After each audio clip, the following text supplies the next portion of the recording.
이번 시간의 학습 내용과 학습 목표를 확인해 보세요.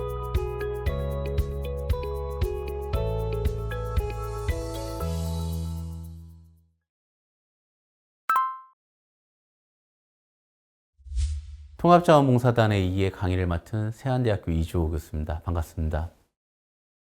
제1차 시는 재난안전 민간협력 거버넌스의 필요성에 대해서 먼저 이야기하려고 합니다.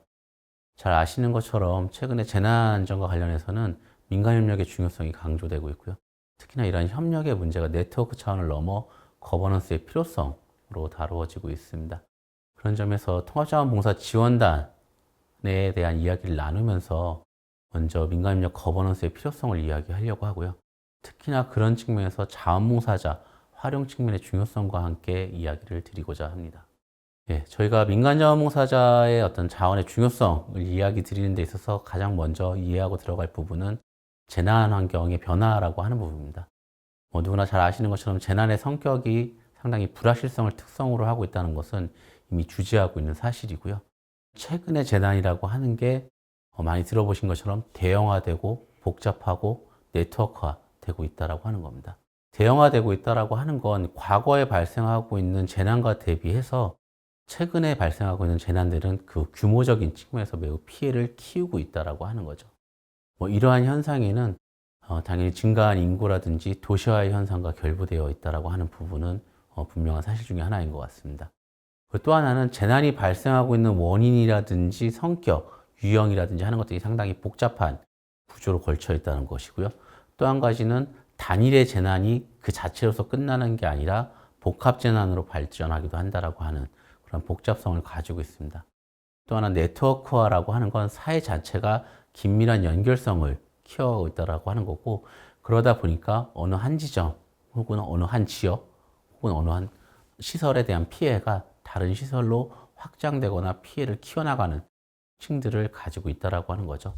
이러한 경험은 이미 우리가 과거에 발생했던 자연재난들을 통해서도 많이 기억하고 있습니다. 우리나라 재난관리에 있어서 대구 지하철 참사와 함께 자연재난과 사회재난에 대한 통합적 관리를 가져오는 데서 중요한 재난으로 기억되고 있는 태풍 루사라든지 연이어 발생했던 태풍 매미와 같은 것들이 있고요. 그 외에도 2010년 이전에 발생했던 태풍 에이니아와 함께 이어진 집중호우. 그래서 태풍이 단순히 태풍의 시기만으로 지나가는 게 아니라 집중호우와 결부되는 것들인데, 이러한 것들이 사실 2010년 이후에 발생하고 있는 재난에서는 상당히 빈번한 현상 중에 하나입니다. 곰파스의 경우도 그랬고요. 최근 흰난로에도 그랬고요. 특히나 이러한 태풍들이 집중호우와 같이 연속해서 발생하면서 복구의 과정을 어렵게 하고 있고 피해를 키우고 있는 특징을 가지고 있다는 거죠. 그리고 이러한 기후위기라든지 사회재난의 증가라고 하는 것들이 개인이 갖고 있는 특성이나 삶의 방식들에 따라서는 개인의 건강과 안전을 더 직접적으로 위협하는 문제로 작용을 하고 있습니다. 흔히 저희가 안전 취약계층으로도 이야기하고 있는데, 여성이라든지 어린이라든지 노인이라든지 장애인 등과 같은 어떤 개인적인 특성의 문제가 결부되어서 재난으로 인한 충격이나 피해를 키우기도 하고요. 삶의 방식에 따라서 경제적인 문제라든지 거주 형태, 저소득층의 문제, 혹은 저소득층에 사는 임대, 시설의 문제라든지, 최근에 도시 지역에서는 쪽방촌이라든지 하는 여러 가지 어떤 주거 형태의 문제들과 결부되어서도 더 큰 위협으로 작용한다라고 하는 부분입니다. 또 하나 이런 자연재난의 규모가 커지는 것과 함께 사회재난도 상당히 더 복잡해지고 있습니다. 특히나 현대사회의 변화라고 하는 것들이 향후의 위험 요인을 증가시킬 개연성을 더 키우고 있습니다. 도시화의 과정이 계속적으로 이루어지고 있다고 하는 부분이나, 혹은 과학기술이 발전하면서 최근에 이야기되고 있는 AI라든지 초연결 사회라든지 하는 것들이 긍정적인 부분도 있지만 분명히 저희가 알지 못하는 위기로서의 위험 요인을 키우고 있고요. 그 외에도 산업화 진척이라든지 네트워크화가 더 계속 가속화되고 있다고 하는 것. 이런 부분도 중요한 문제로 작용을 하고 있다는 거죠. 그리고 도시화의 과정 속에서 나타나고 있는 어떤 도시 노후화에 따른 새로운 안전 위험 요인이라든지 생활 환경상의 위험 요인이 증가하고 있습니다. 잘 아시는 것처럼 우리나라 같은 경우는 1970년대에 이미 급격한 도시화가 진행되기 시작한 이후에 이미 50세를 넘어가는 도시들이 증가하고 있고요. 이들 도시 지역이 과거의 기반 시설로 인한 노후화 현상을 겪고 있는 문제들이 나타나고 있습니다. 그 외에도 과거의 기술이 현대의 환경 변화를 반영하지 못하고 있는 부분인데요. 최근에 있었던 정릉천 고가 사고라든지, 그다음에 인천 영종대교에서 아침 안개로 인한 대형 교통사고라든지, 그 외에도 구의역 안전사고라든지, 세월호 침몰 사고, 싱크홀, 그리고 많이 최근에 발생하고 있는 물류센터 화재 등과 같이 생활 환경 자체가 변화하거나, 혹은 도시가 낡거나, 혹은 새로운 기술 환경의 변화와 함께 다양한 형태로 사회재난들을 증가시킬 위협이 늘어나고 있고 실제 발생하고 있다라고 하는 것들이 어떤 재난환경의 변화에서 중요한 문제로 나타나고 있습니다. 이런 가운데 저희가 같은 경우는 재난 현장에서의 자원봉사들이 많이 나타나고 있습니다. 그래서 저희가 재난 현장 자원봉사의 필요성을 이해함으로써 거버넌스에 대한 중요성을 같이 이야기할 수 있을 것 같은데요. 과거로부터 저희가 살펴보면 민간 자원에 대한 가치와 평가는 상당히 극명하게 갈리고 있습니다. 첫 번째, 그 민간 자원의 가치를 중요하게 다루는 이유 중에 하나는요.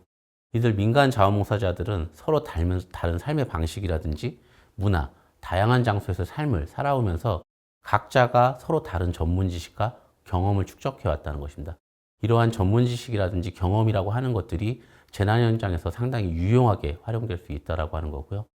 반면에 재해 발생 시에 사용할 수 없는 어떤 혹은 일률적으로 사전에 마련할 수 없는 자원들을 제공할 수 있는 요소들로서 언어라든지 장비, 통신, 기술, 자원 등을 대체할 수 있는 부분들이 있고요. 또 한 가지는 민간의 열정이라든지 기술을 통해서 제공하는 도움의 긍정적 효과입니다. 반면에 이들 민간 자원봉사자들 같은 경우에 재난이 발생하는 경우 상당히 단기간의 시간에 복구 과정에만 참여를 하면서 집중적으로 몰리는 자원들을 효율적으로 활용하기가 어려운 측면이 하나가 있고요. 또 지나치게 많은 자원들이 집중되어서 단기간에 활용되는 경우에 오히려 비효율성을 높이는 문제들이 발생해 왔습니다. 그러면서 사실 저희가 이런 민간 자원봉사자들을 효율적으로 관리하고 실제 재난관리 시에 필요한 부족한 자원들을 대체할 수 있는 유용한 자원으로서 활용하기 위해서 자원봉사에 대한 어떤 필요성이라든지 가치, 평가들을 재반복해 오면서 그 효용성을 높이고자 노력했는데요. 그런 것들이 이러한 민간협력과의 관계에서 더욱 뚜렷하게 이야기되고 있습니다. 그래서 사실 저희가 민간협력에서 역할 기대라고 하는 것들은 정부와 연계하는 재난관리 민간 거버넌스의 확립이라는 측면에서 살펴볼 수 있는데요. 재난관리 민간 거버넌스라고 하는 것은 자원봉사의 역량을 최대한 통합하고 그리고 재난 현장에서 재난 대응 역량을 발휘하는 유용한 자원으로서 활용할 수 있는 사전적 체계를 구축하는 것이라고 할 수 있습니다. 이러한 민간 자원봉사에 대한 사례는 가까운 일본이라든지 그리고 해외 주요한 선진국으로 이야기되는 미국의 사례에서도 살펴볼 수 있는데요. 특히나 미국과 같은 경우에는 비상 상황 시에 지역사회와 비정부 자원에 대한 중요한 가치를 인식하고 있습니다. 실제 비상대응 전문가들은 미국 같은 경우 전체 인구의 1%에 불과합니다. 그리고 국가의 주요 인프라 시설 중 85개 분야는 대부분 민간이 소유하고 있습니다. 그러다 보니까 정부가 직접적으로 사전에 관리하고 다루기가 어렵고 그 많은 시설들을 다루기엔 공공부문의 인력이 부족하다고 하는 것이죠. 그런 점에서 미국 같은 경우는 재난자원봉사자들을 상당히 중요하게 다루어왔었습니다. 자원봉사자 같은 경우는 이미 재해구호라든지 복구 과정에서 자기 역할을 명확하게 인식하고 있는 특징이 있습니다. 그리고 재난이 발생하는 경우에 필요한 대응이라든지 자원에 대한 관리와 기술 역량을 이미 보유하고 있다는 거고요. 그리고 정부가 준비한 혹은 갖춘 기술 수준 이상의 어떤 자원들을 제시할 수 있음으로 인해 가지고 실제 커다란 재난이 발생했었을 때 유용한 자원이 될 수 있다고 하는 걸 상당히 중요하게 다루어왔습니다. 이런 측면에서 미국 같은 경우는 재난의 자원봉사자 관리를 하는 데 있어서 자발적 자원봉사자 혹은 교육되지 않은 자원봉사자보다는 사전에 교육된 자원봉사자를 많이 선호해 왔습니다. 그 이유는 잘 아시는 것처럼 재난지휘 체계 과정에서 사실 교육되지 않거나 이미 계획 안에 들어와 있는 자원봉사자가 아닌 경우에 미국에서 운영하고 있는 이 사고지휘 체계 과정이라든지 현장 지휘 과정을 이해하기 어렵다라고 하는 거고 오히려 현장에서 비효율적 자원으로 활용될 수 있다라고 하는 한계가 있기 때문이라는 거죠. 그리고 어떤 안정성이라든지 신뢰도 측면에서도 표준화되지 않은 자원을 재난이라고 하는 아주 불확실하고 특수한 환경 안에서 아주 긴밀하게 활용하는 데는 한계가 있기 때문에 이러한 재난자원봉사자들을 사전에 관리하고 교육하고 활성화할 수 있는 방안들을 중요하게 다뤄온 특징들이 있습니다. 그런 부분들은 사실 한국에서도 자원봉사자를 활용해서 중요한 문제가 됩니다.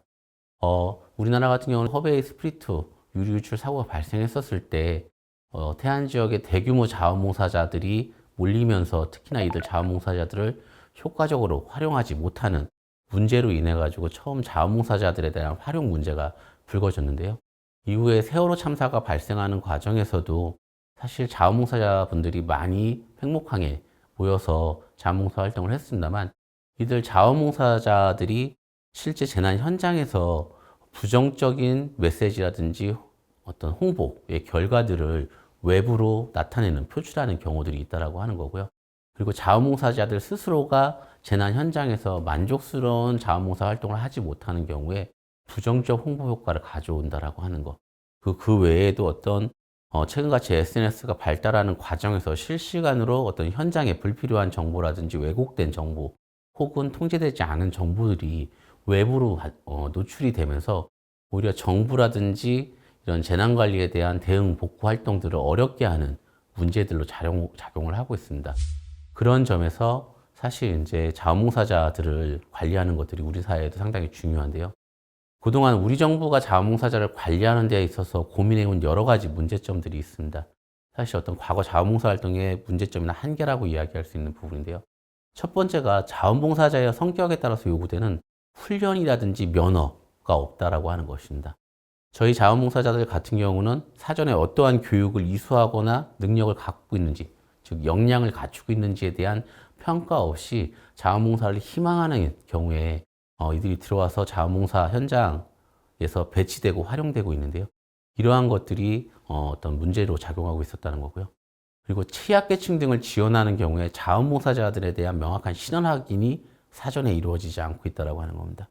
잘 아시는 것처럼 최근에는 아동폭력이라든지 가정폭력이라든지 혹은 성폭력이라든지 혹은 노인학대라든지 다양한 유형으로 인해 가지고 실제 재난 현장에서 노출되는 피해자들의 어떤 성별 특성이라든지 말씀드렸던 안전취약계층들을 중심으로 해서 보면은 사실 그 접근이라든지 지원에 있어서 상당히 주의가 요하는 부분들이 있습니다. 근데 반면에 자원봉사를 희망하는 자원봉사자분들에 대한 이런 사전적 개인정보를 알지 못하는 가운데 이들을 긍정적인 어떤 도움의 손길을 제시한다는 이유만으로 이들 안전취약계층을 포함하는 재난 피해자들 사이에 같이 배치하고 활용하는 것에 대한 안전성을 확보하기가 어렵다라고 하는 고민이 있고요. 또 하나는 재난 현장 투입에 대한 정부 대응 체계에서의 역할이라든지 조정 체계가 그동안에 부족했다라고 하는 점입니다.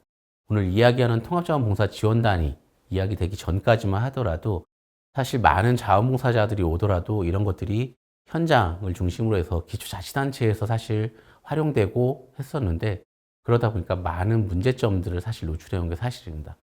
자원봉사자들의 불만이라든지 중복된 일의 배치라든지 혹은 불필요한 업무의 처리라든지 하는 다양한 요소들이 있었고요. 그리고 이들 활용되지 않는 자원봉사자들이 사실 부정적인 홍보를 많이 해오면서 정부의 어떤 대응이 상당한 문제가 있는 것처럼 노출되어 왔던 것도 사실입니다. 그러면서 자원봉사자에 대한 관리과제 문제는 여러 가지 중에서도 첫 번째, 단시간에 몰려드는 수많은 자발적 자원봉사자들을 현장에서 어떻게 활용할 것인가 라고 하는 겁니다. 혹은 그 반대의 경우도 있는데요. 재난이 발생할 때마다 자원봉사자들이 많이 오는 것이 아닙니다. 경우에 따라서는 자원봉사자가 전혀 나타나지 않는 사례들도 저희가 빈번하게 볼 수 있습니다. 이런 경우에는 그럼 재난 현장에 필요한 자원봉사를 중심으로 해서 설계되는 인력들을 어떻게 활용할 것인가 라고 하는 측면의 문제가 있다는 거고요. 혹은 혼란스럽거나 혹은 상호 무슨 잘못된 메시지 전달로 인해 가지고 자원봉사 상황이 현장의 혼란을 오히려 가중시키는 것들이 있습니다. 말씀드린 것처럼 여러 지역에서 빈번하게 발생하는 자연재난, 동시에 다발적으로 발생하는 자연재난과 같은 경우에는 자원봉사자들을 배치하는 경우에 이미 배치된 곳에 중복적으로 배치한다든지 혹은 배치가 필요한 곳에 엉뚱한 인력을 배치한다든지 하는 것들로 인해 가지고 훨씬 더 복잡한 상황을 만들어내기도 하거든요. 이러한 부분들에 대한 해소 문제라고 하는 것들이 그동안 자원봉사 활동을 관리하는 데 있어서 중요한 이슈로 다루어왔습니다.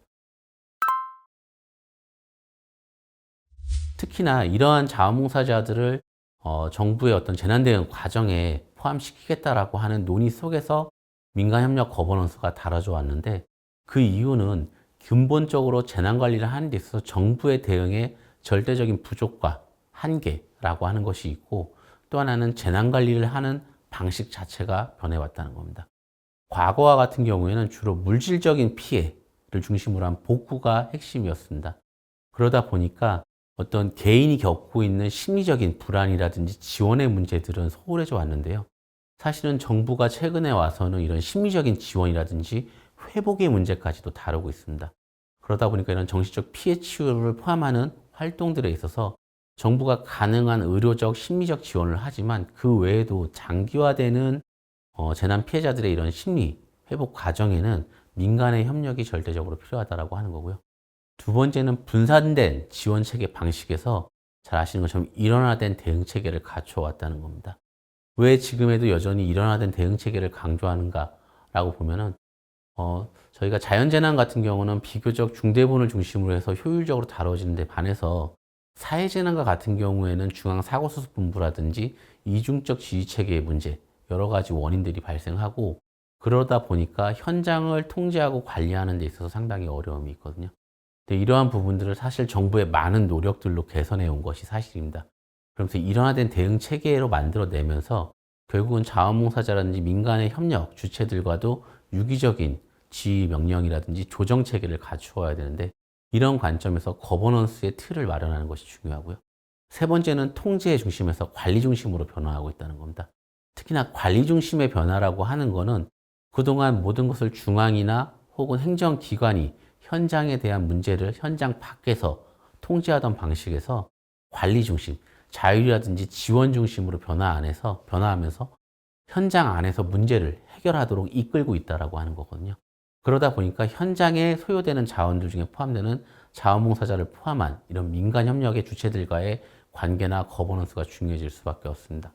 그리고 어떤 피해에 대한 손실을 다루는 부분에 있어서도 과거에는 측정된 손실액을 중심으로 해왔다라고 한다면 지금은 파생적 손실액의 복구까지도 필요한 현실입니다.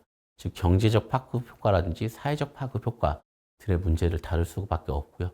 그러다 보니까 점점 더 어떤 이 정부 외에 민간의 자원들을 동원하고 활용하는 문제들이 중요해져 왔다는 겁니다. 그 외에도 어떤 사회전략적 측면에서 사실 최근에 현대사회는 2000년대 이후에 거버넌스라고 하는 말이 이미 일상화되면서 민간 협력 자체를 상당히 중요하게 다뤄왔습니다. 그리고 보다 실질적인 의미에서의 민간 협력의 중요성을 많이 강조하고 있는데요. 이들을 달성하기 위해서는 결국은 민간 협력의 주체들을 사전에 파악하고 통합해낼 수 있는 노력들이 필요할 수밖에 없는 구조로 변화하고 있습니다. 그런 점에서 거버넌스라고 하는 것은 어떤 개인이라든지 특정 주체, 1인 주체의 역량만으로 창출하는 것은 한계가 있습니다. 공동으로 참여해야 되고 보다 큰 효과를 나타낼 수 있다고 한다는 거죠. 특히나 이러한 그 사회적 딜레마로서 장벽이라든지 혹은 거버넌스에 참여하는 과정 속에서 발생하는 문제들을 사전에 해결해내는 과정이 더욱 중요할 수밖에 없습니다. 달리 말씀드린다고 한다면 재난안전 거버넌스라고 하는 거는 어떤 진입장벽을 두고 누구는 되고 누구는 안 되고의 문제라기보다는 누구나가 거버넌스의 주체로 참여할 수 있다고 하는 부분을 인정하고, 그 거버넌스에 참여하는 주체들이 사전에 정부와의 관계 안에서 보다 구조화되고 설계될 필요성이 있다고 하는 것을 강조하고 싶은 부분이고요. 또 하나는 재난안전 거버넌스라고 하는 것을 만드는 이유는 대응적 활동 중심에서 선응적, 즉 사전적 활동이라든지 긍정적 사회 변화를 같이 이끌어내고자 하는 데 의미가 있다는 것입니다. 잘 아시는 것처럼 최근에는 레질리언스라고 하는 용어들이 많이 사용이 되고 있습니다. 레질리언스가 갖고 있는 재난관리에서 중요한 부분들은 결국은 레질리언스라고 하는 게 회복 탄력성이라고 이야기하지만 거기에는 예방적 회복 탄력성과 복구, 회복 탄력성 그 자체를 의미하는 것 두 가지를 포함하고 있다고 볼 수 있는데요.